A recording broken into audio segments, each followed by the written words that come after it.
최초의 성형은 아름다워지기 위한 수술이 아니었습니다. 과거에는 재건 수술이라는 형태로 성형이 이루어졌는데요. 이런 재건 성형이 최초로 시도됐다고 알려진 곳이 바로 고대 인도의 바라나시입니다. 와, 의외다. 네, 이곳에서 기원전 600년경 한 의사에 의해 시작되었고요. 그분이 바로 성형 수술의 아버지라고 불리는 수슈루타였습니다. 수슈루타는 의학서 수슈루타 사미타라는 책을 집필해서 성형 수술을 비롯한 고대 인도의 다양한 의학 지식들을 집대성했습니다. 이를 바탕으로 제자들을 직접 가르치면서 성형 수술의 기초와 기술을 전수하는 선구자적 역할을 했죠. 그렇다면 대체 인도에서는 왜 성형 수술이 이루어진 걸까요? 그 살기 위한 어떤 수단이었을 것 같은데 좀 그 아픈 걸 고치기 위한 수단 아니었을까요? 당시 인도의 시대적 상황과도 깊은 연관이 있습니다. 뭐지? 고대 인도는 남성이 가문의 가장으로 절대적인 권위를 가지는 가부장제 사회였습니다. 반면에 여성은 철저하게 남성에게 종속되어 있어서 엄격한 규범을 강요받았어요. 아유, 그래서 같은 범죄를 저질러도 남성이 간통을 하게 되면 대체로 벌금형에 그쳤다고 해요. 반면에 결혼한 여성이 간통을 하거나 기혼 남성을 유혹한 경우에는 가문의 명예를 훼손한 중죄로 간주가 돼서 잔혹한 형벌을 받았습니다. 그럼 여기서 문제 하나 드릴게요. 어떤 형벌인가? 고대 인도에서 간통한 여성들에게 주로 가해졌던 형벌은 무엇일까요? 아, 근데 뭔가 또 잔인한 걸 것 같아. 그러니까요. 정답. 이렇게 사회적 낙인이니까 그야말로 타투나 이런 걸 하지 않았을까요? 이마 같은데 네, 누구나 알아볼 수 있게. 노예처럼. 네, 김결희 선생님 오답입니다. 오답. 정답. 돌아다니지 못하게 다리를 막 엄청 많이 때려서 부러뜨릴 것 같아요. 규현 씨 오답입니다. 네. 엄청 잔인한가요? 잔인하고요. 또 성형 수술과 관련이 있으니까 그러니까요. 얼굴과 관련이 그래. 있겠죠? 얼굴. 정답. 옛날에 그 임진왜란 때도 일본 사람들이 우리나라 사람들 코랑 귀를 베었잖아요. 그것처럼 혹시 얼굴에 좀 눈에 많이 띄는 코를 베었을까요? 혜성 씨 정답입니다. 코를 자른다고? 사실 일본 사람들이 한 거랑 똑같은 짓을 했네. 어떻게 해, 그럼? 고대 인도에서는 여성이 간통을 했을 때 주로 코를 절단하는 형벌이 그러네. 행해졌다고 합니다. 그림을 한번 보실까요? 와. 와. 어우, 너무 아프겠다. 이건 고대 인도의 힌두교 서사시인 라마야나에 나오는 한 일화를 바탕으로 그려진 그림입니다. 한 여성이 인도 왕자를 유혹하려다 실패했고 이에 대한 형벌로 코가 잘리게 됐다는 이야기를 담고 있는 시예요. 이 장면은 단순한 신화적 상상이 아니라 당시 실제로 존재했던 형벌 관습을 그대로 반영한 사례입니다. 근데 코가 잘려도 일상생활이 가능한가요? 근데 왜 교수님 왜 하필 코를 택한 거예요? 네, 코를 자른다는 건 단순한 처벌뿐만이 아니라 죄인이라는 낙인을 찍기 위한 상징적인 형벌이었던 거죠. 와, 진짜 잔인한 이제- 낙인이다. 유혹도 못 하겠네요. 네. 너무 징그러우니까 미혹이고 뭐고. 그런데 코 절단 형벌을 받은 건 간통 여성뿐만이 아니라 노예, 하층 계급 등의 남성들도 주인에게 복종하지 않거나 도둑질, 사기 이런 범죄를 저질렀을 경우에 코가 잘리는 형벌을 받았다고 합니다. 어떡해. 그냥 죽이는 거야. 이렇게 평생 지울 수 없는 낙인 때문에 이들은 사회에서 배제된 채 살아갈 수밖에 없었고요. 이 때문에 수슈루타는 이런 고민을 해결하기 위해 기원전 600년경에 인류 최초의 재건 성형을 시행하게 됩니다. 야, 코를 붙여줘? 네, 그게 바로 코 재건술입니다.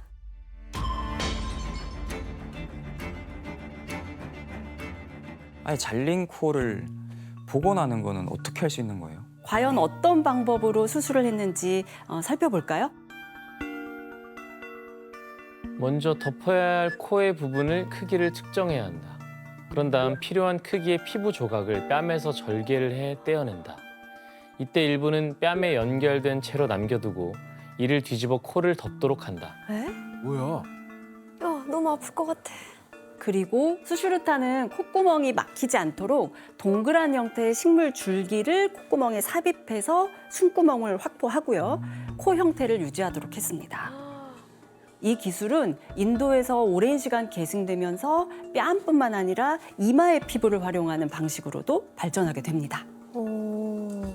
저는 사실 읽어주신 거 들으면서 너무 현재랑 똑같아요. 예, 그래요? 현재도 지금 병원에 입원해 계신 환자분도 코에 피부암이 생겼으면 네. 피부암을 제거해야 되잖아요. 네. 그러면 마치 지금 인도에서 이렇게 코를 베은 것처럼 그거를 이제 재건하기 위해서 이마에서 이렇게 조직을 실제로 와. 가져옵니다. 대박이다. 실제 쓰고 있는 방법이군요. 네네. 그래서 이렇게 인도에서 예전에 코 재건했던 것을 이제 성형외과 부분의 재건 수술의 시초라고도 얘기하는 거죠. 우와. 아니, 대박이네. 그 옛날에 어떻게 그런 방법을 생각해낸 거예요? 너무 신기하다. 대박이다. 네, 그런데 고대 인도에서 형벌로 인해서 성형이 발달했다면 전투 때문에 재건 수술이 발전한 나라도 있었습니다. 바로 로마 제국입니다. 로마 제국은 끊임없는 정복 전쟁과 검투사 경기로 인해서 외상 환자가 많았다고 해요. 이 때문에 외과술을 비롯한 성형 수술이 발전하게 되는데요. 이 기술들을 연구하고 기록한 인물이 바로 로마의 학자 아울루스 코르넬리우스 켈수스라고 합니다. 아, 딱 기네. 뭐 저런 사람이 있다 정도만 알고. 아코켈. 아코켈? 아코켈. 네. 아코켈. 네, 켈수스는 서기 1세기경 의학 백과사전인 의학에 관하여라는 책을 집필했습니다. 이 책에는 다양한 수술법이 등장하는데요. 코와 귀, 입술 등이 외상으로 손상됐을 때 재건하는 방법부터 유방이 지나치게 크고 처졌을 때 일부를 절개하는 유방 축소술까지 여러 수술법들이 폭넓게 소개되어 있었습니다. 와, 유방 축소술까지. 아니 서진 씨, 그 로마 제국 때 검투사들도 성형 수술을 받았어요? 네. 영화를 보면 검투사들이 나와요. 그래서 검투사들이 콜롬세움에서 혈투를 벌이다 보면 이 부위만큼은 상처가 안 보이게 성형수술을 했다는 얘기가 있거든요. 바로 등에 많이 생겼대요. 등? 도망치다가? 네. 검투사의 등에 상처가 있다는 건 싸움 도중 등을 돌려 도망쳤거나 노예처럼 채찍질을 당했다는 수치의 상징이거든요. 그래서 난 도망친 적 없는 척 하려고. 네.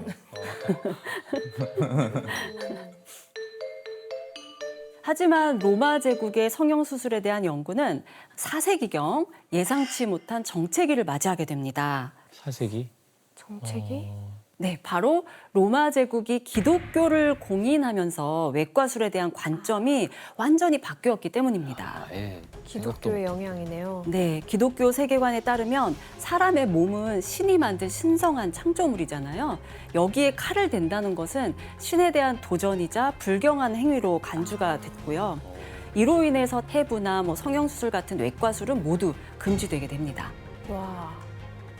그래서 근데 아무리 뭐 교리가 중요하다고 해도 지금 급하게 수술을 해야 될 상황이 필요하잖아요. 그럴 땐 어떻게 했어요? 중세 유럽에서 외과적 치료를 행하게 되면 즉시 이단으로 몰렸습니다. 당장 죽는데도요? 네, 도시에서 추방당하거나 심하면 고문이나 화형 같은 극단적인 처벌을 받았어요.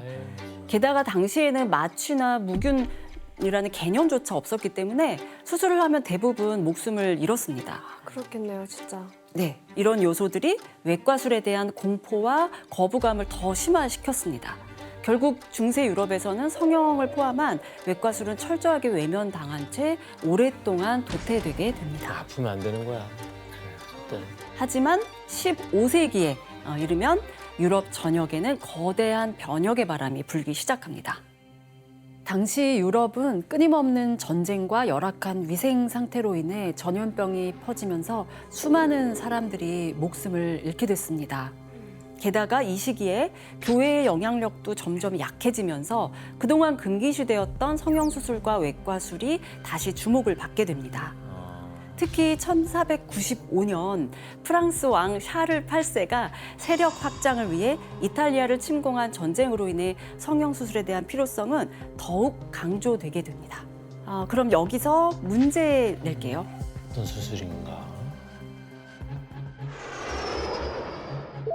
프랑스와 이탈리아 간 벌어진 전쟁을 계기로 이 질병이 확산되면서 성형수술이 비약적으로 발전하게 되는데요. 어떤 질병일까요? 프랑스와 이탈리아 간 벌어진 전쟁을 계기로 이 질병이 확산되면서 성형수술이 비약적으로 발전하게 되는데요. 어떤 질병일까요? 정답. 뭔지 확실히는 모르겠는데 네, 사람들이 서로 섞이면서 뭔가 감염병이지 않을까라는 생각이 들어요. 김규리 선생님, 구체적으로 얘기해 주셔야 되는데요. 병명을 딱 오답이네요. 집어 주셔야 됩니다. 정답. 그냥 흑사병? 규현 씨, 오답입니다. 아니지 이때. 제가 듣기로는 세계사에서 이미 많이 배우신 질병이라고 알고 있는데요. 정답. 네. 패스트 같은 거잖아요. 같은 건가요? 규현 씨, 네, 오답입니다. 흑사병이 패스트잖아요. 여보세요? 죄송합니다. 영어에 좀 약해가지고. 네. 같은 거구나. 정답. 네, 혜성 씨. 세계사에서 많이 다룬 질병이라면 혹시 매독이 아닐까요? 혜성 씨, 정답입니다. 아, 매독이야? 네. 매독으로 성형을 어떻게 해야지? 그러게요. 성형수술에 대한 필요성이 부각되면서 발전하게 된 것은 프랑스와 이탈리아 전쟁 당시 유럽 각지에서 모집된 프랑스 용병들이 매독균에 감염된 여성들과 관계를 맺으면서 당시 프랑스 시민의 3분의 1이 매독에 걸렸다는 말이 나올 정도로 심각했다고 합니다.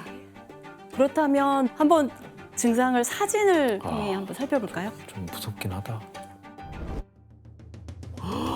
물집이 나오네 막. 어떻게 해? 이런 사람은 무조건 매독이에요? 피부병일 수도 있죠, 피부병. 그죠? 네. 근데 매독이 아닐 수도 있죠. 그거. 아닐 수도 있는 거죠? 네, 매독에 감염되면 온몸에 이렇게 피부 궤양이 생기고 통증과 염증이 심해집니다. 하지만 시간이 지나면서 증상은 더욱 악화되는데요. 사진을 하나 더 보여드릴게요. 어때 보이세요? 정말요? 저분은 코가 없으신데? 네, 매독의 가장 치명적인 증상 중 하나가 바로 코 괴사입니다. 왜 코가 괴사돼요? 사실은 이제 매독균이 몸 안으로 들어오면 이제 혈관을 통해서 온 몸으로 퍼지게 됩니다. 그래서 혈관으로 퍼지면서 뭐를 일으키냐면 혈관염을 일으켜요. 그리고 또 코는 연골로 주로 이루어졌는데 연골에는 혈관이 별로 없습니다. 그래서 코로 가는 혈관이 막히게 되면 충분한 이제 혈류를 받지 못하니까 코끝이 괴사, 죽어버리는 거죠, 조직이. 그래서 코 괴사가 더 많이 일어나는 거기도 하고요. 네, 그런데 1597년 매독 환자들을 위해 성형수술로 코를 복원해주는 한 인물이 등장하게 됩니다. 바로 유럽 최초의 성형외과 의사로 불리는 가스파레 탈리아코치입니다. 가스파레 탈리아코치는 코가 괴사된 환자들을 위해 새로운 방식의 성형수술을 고안했다고 하는데요. 어떤 방법이었을지 상황극으로 한번 재현해 보려고 합니다. 규현 씨와 지원 씨가 읽어주시겠어요? 네, 제가 의사 역할을 하고요. 지원 씨가 환자 역할을 좀 부탁드립니다. 네, 선생님, 제 코가 없어졌어. 코가 없어졌어. 어휴, 이렇게 못 살아야죠. 제게 코를 복원할 수 있는 방법이 있는데 감당하실 수 있겠습니까? 그럼요, 선생님. 코만 다시 생길 수 있다면 뭐든 하겠습니다. 자, 그럼 팔을 내밀어 보세요. 어떻게 해요? 자, 이렇게 해서 뭐 하는 거예요? 팔에 있는 피부를 잘라가지고 코에다 붙일 겁니다. 왜? 이렇게요? 아니, 이러고 뭐 얼마나 있어야 되는데요? 얼마 안 있어도 됩니다. 20일만 있으면 코가 생길 겁니다. 코는 생기는데 팔이 잘릴 것 같은데요? 어허, 저를 전적으로 믿으셔야 합니다. 아, 이거 벌써 쥐가 날 것 같다니까. 전적으로 믿으셔야 합니다. 아, 코 없이 살겠습니다, 선생님. 스톱! 저 코 필요 없습니다. 안 돼, 안 돼, 안 돼. 코가 필요 저를 없어요. 믿으셔야 해요. 아니, 팔이 더 소중합니다. 네, 규현 씨와 지원 씨 명연기 감사합니다. 아니, 여기서도 한다는데 왜 굳이 여기 그러니까 왜 굳이 불편하게 팔에서- 이렇게 해야지? 그때 그런 생각 못 했나? 더 이후잖아요. 그러니까요. 한번 그림으로 확인해 볼까요? 아, 머리를 고정을 시키는구나, 이렇게. 네, 이건 당시 수술법을 그려놓은 판화입니다. 탈리아 코치는 환자의 팔에서 피부를 떼어내 코에 이식하려고 한 겁니다. 그리고 혈류를 계속 공급하기 위해서 팔과 코를 물리적으로 연결을 해놓은 거죠. 이 상태로 약 20일 정도 유지를 하다가 피부 조직이 코에 붙으면 연결 부위를 절단했습니다. 아, 이거 자다가 이거 잠깐, 이렇게 움직이다가 뜯어지면 어떡해. 어우. 실제로 탈리아 코치의 이 수술법은 20세기 초반까지 사용됐습니다. 에? 실제 수술 모습은 어땠을지 사진을 하나 더 볼게요. 사진이 있어요? 어머 어머 오 어머. 마이 갓. 어머 어떡해 팔 어떡해. 이거 뭐야? 어우. 어머 어머 오 어머. 마이 갓. 어머 어떡해 팔 어떡해. 이거 뭐야? 어우. 이렇게 팔과 코가 몇 주 동안 이렇게 묶여 있어야 했기 때문에 환자들에게 부담은 있었지만 당시 유럽에서 코를 되찾을 수 있는 유일한 방법이었기 때문에 널리 사용되었다고 합니다. 이로써 매독 환자들은 성형수술을 통해 무너진 코를 되찾고 다시 사회로 복귀할 수 있게 되었습니다.